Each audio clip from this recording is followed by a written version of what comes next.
Semoga.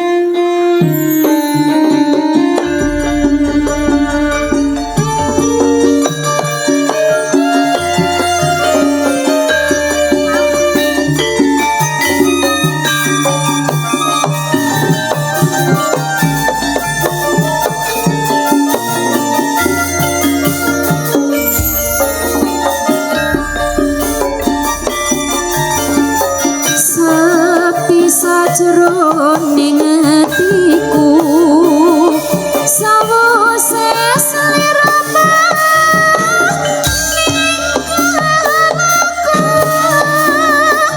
apa sliramu ra krasa aku kudu sembet karo sapa suwun rino lan wengi moga-moga Gusti ngijabahi sakapan anggonmu bali bisa kumpul kaya tuing uni.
Asik asik asik.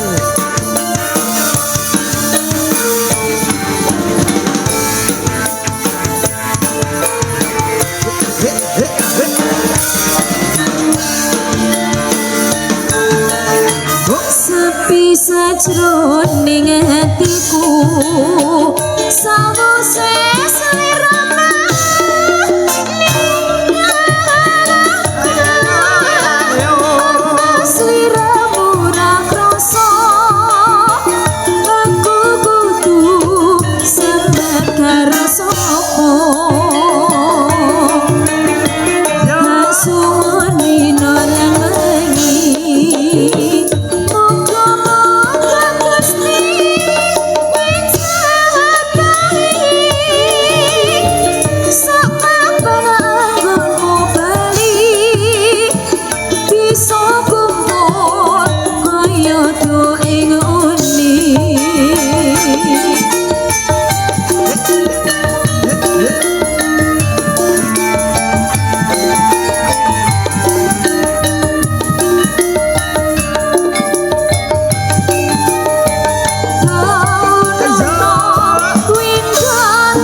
sliramu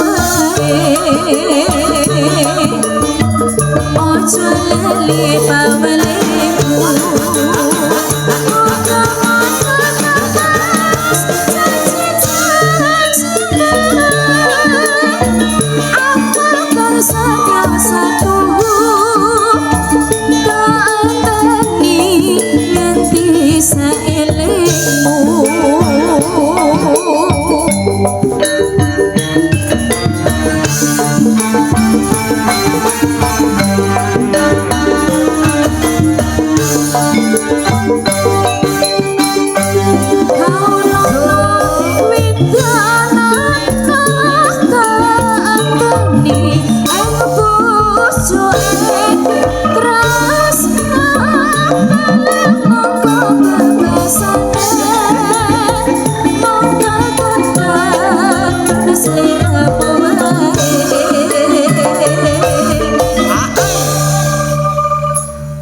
menika karawan Mbak Rindi kalian Ibu Holi.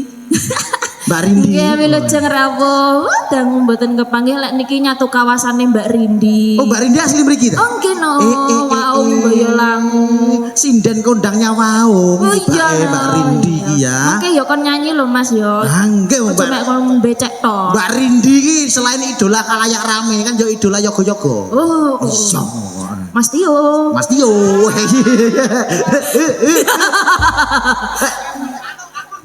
Jare wis ora.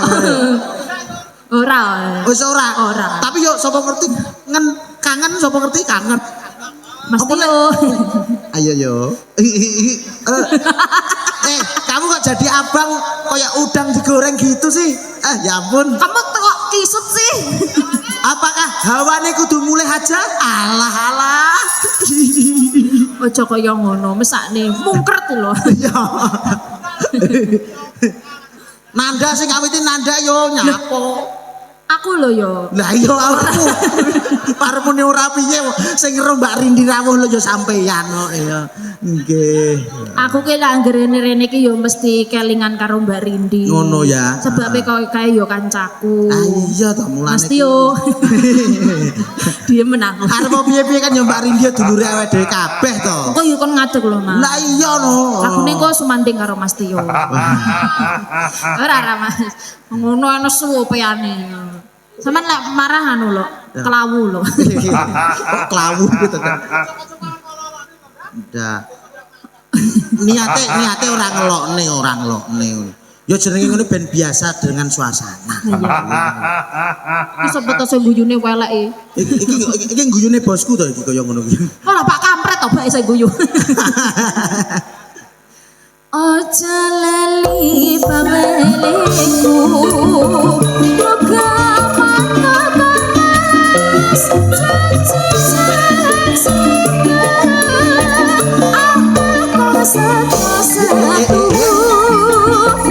batani ganti saelengku.